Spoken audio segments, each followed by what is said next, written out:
इसी उत्तराखंड के बड़े सिद्ध संत हैं श्री मौनी जी महाराज, रानी खेत वाले मौनी जी। दर्शन किया आपने? हम समझते हैं अब तो 100 के आसपास पहुंच गए होंगे या 100 के भी हो गए होंगे, तो कोई पता नहीं है।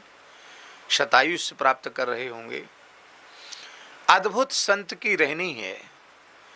पूरा लंबा शरीर है, ऊंचे हैं, 6.5 फीट के होंगे कम से कम। अपने हाथ से संपूर्ण सेवा। अब गाड़ी में भी चल रहे हैं तो स्तुति के समय स्तुति, आरती के समय आरती, रात्रि को चाहे 2-2, 3-3 बज जाए, लेकिन उनका नियम आज तक जीवन में छूटा नहीं। हमारे पूज्य खाकचोक वाले महाराज जी के प्रति उनका बड़ा भाव था। हमारे पूज्य खाकचोक वाले महाराज जी के प्रति उनका बड़ा भाव था। उनके गुरुदेव बड़े सिद्ध पुरुष थे, अपने प्रयाग क्षेत्र के श्री दूधाधारी बाबा। उनका जन्म तो पहाड़ का था, कुमायूं क्षेत्र का उनका जन्म है मौनी जी का। गुरु महाराज की प्रसिद्धि सुन करके गए दूधाधारी जी महाराज। वो कौन सी जगह है स्थान? फाफामऊ में है। वहाँ गए, हम भी वहाँ कथा करे आए हैं।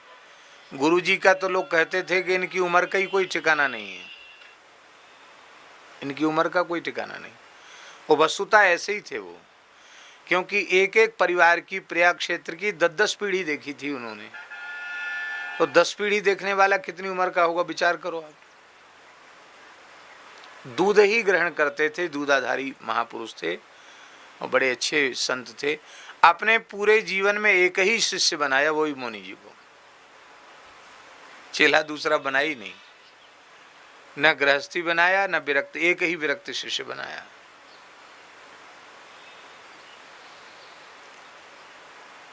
नेहरू के पिता भी उनका दर्शन करते थे, उनके भी पहले के लोग उनका दर्शन करते थे। नेहरू जब प्रथम प्रधानमंत्री बने तो उन्होंने खबर किया कि मैं बाबा का दर्शन करने आ रहा हूँ।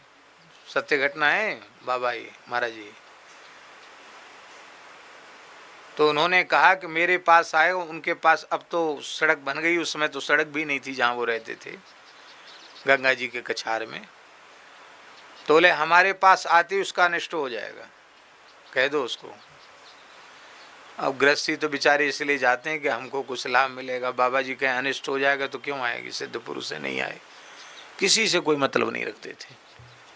श्री मौनी जी महाराज भी जब उनका दर्शन करने गए तो बड़ा कठोर व्यवहार किया उन्होंने। गाली तो देती, कभी डंडा लेके भी कृपा कर देते, भगा देते। क्यों आता बार बार यहाँ, जंगल में हम यहाँ रहते। फिर मौनी जी ने भी पक्के ही निकले, गेट के बाहर निकाल दिया। अब गेट के बाहर पड़ गए। बोले बस अब हमने तो हृदय से स्वीकार कर लिया गुरु जी की शरण। अब गुरु जी नहीं स्वीकार करते हैं शिष्य के रूप में, दीक्षा नहीं देते हैं, और हम तो अब प्राण त्याग देंगे। बस ये निश्चय करके प्रायोपवेश करके अन्न जल त्याग करके पड़ गए। तो गांव के ब्राह्मणों ने कहा, ब्राह्मण बड़े भगत थे उनके और वो ही ब्राह्मणों से बड़ा प्रेम करते थे। गांव के ब्राह्मणों ने कहा महाराज ये बेचारा ब्राह्मण बालक है, मर जाएगा, कई दिन हो गए भूखे प्यासे पड़े हुए, अब कृपा कर दो। जब सब कई लोगों ने कहा अच्छा ठीक है जा, नाई को बुला। नाई को बुला के भद्र करा के गंगा नहा के आ, स्नान करके आए, तुरंत भेज दिया। और भेज देने के बाद चल बस हो गया तेरा कम, जा भजन कर। महाराज कहाँ? 1 मिनट अपने पास नहीं रखा, जाओ भजन करो। कहाँ जाएं? जाओ रानी खेत चले जाओ। वो भगवती जगदम्बा पार्वती जी की और भगवान शिव की नित्य विहार स्थली है। वहाँ पार्वती जी को शंकर जी ने झूला झुलाया, इसलिए पार्वती जी का नाम झूला देवी है। वहाँ चले जाओ, वहाँ भजन करो। बस चले गए वहाँ। और आज भी झूला देवी पे शेर आता है। उस समय तो पुरानी बात थी, घोर जंगल था, अभी भी जंगल है, मिलिट्री क्षेत्र है वो। बाबा मोनी जी वहाँ रह गए। इस सत्य घटना भी वो संत हैं, वहाँ रह गए तो भजन की सुगंध तो फैलती ही है। तो वहाँ का जो मंदिर का पुजारी था उसको तो पूजा करने आता था, कभी सवेरे संध्या, कभी आ गया नहीं आया, जंगल है, मेला ठेला हो गया तो आ गया, नहीं तो आमदनी होती तो पुजारी आते, आमदनी न हो तो देवता से क्या लेना देना। ऐसा उन्होंने देखा कि बाबा जी के तो लोग दर्शन करने आते, कहीं बाबा जी मंदिर पे कब्जा न कर ले। तो उन लोगों ने फिर दुर्व्यवहार किया और उनको हठपूर्वक वहाँ से निकाल दिया, मैंने बहुत अनुचित व्यवहार करके।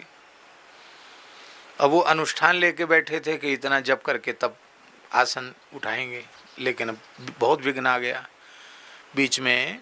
इसलिए अनुष्ठान के बीच में स्थान परिवर्तन, आसन परिवर्तन करना अनुष्ठान का विघ्न माना जाता है। वो गए फिर गुरु जी के पास, पापा महाराज जी वहाँ तो सब वो बड़े विरोधी हो गए, घसीट के निकाल दिया बाहर, क्या करे। अरे हमने ये थोड़ी कहा था कि मंदिर में ही आसन जमा लेना, पूरा क्षेत्र भगवती का है, कहीं बैठ के भजन करो। तो वहाँ आज भी एक गुफा है, उस गुफा में बैठकर उन्होंने भजन किया, किसी से कुछ मांगते नहीं। कभी कोई पहाड़ी कोई आलू फल दे दी, आलू दे दिया, आटा दे दिया तो पा लिया, नहीं तो ऐसे ही जल पी लिया झरना का और ऐसे ही जंगल के कंदमूल खा लिए, बस भजन किया। और सेना का क्षेत्र है वो, आज भी सेना का क्षेत्र है। और बाबा भजन कर रहे थे मोनी जी महाराज, और शेर आकर पीछे बैठा, ब्रिगेडियर घूम रहा था, उसने देख लिया, उसकी श्रद्धा उत्पन्न हो गई और उनने अनुमति दी। वहाँ आज भी राम मंदिर, सेना के परिसर में राम मंदिर बना हुआ है।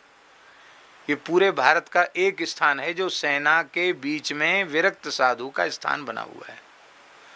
हम तो वहाँ कई बार कथा करके आए मोनी जी के यहाँ।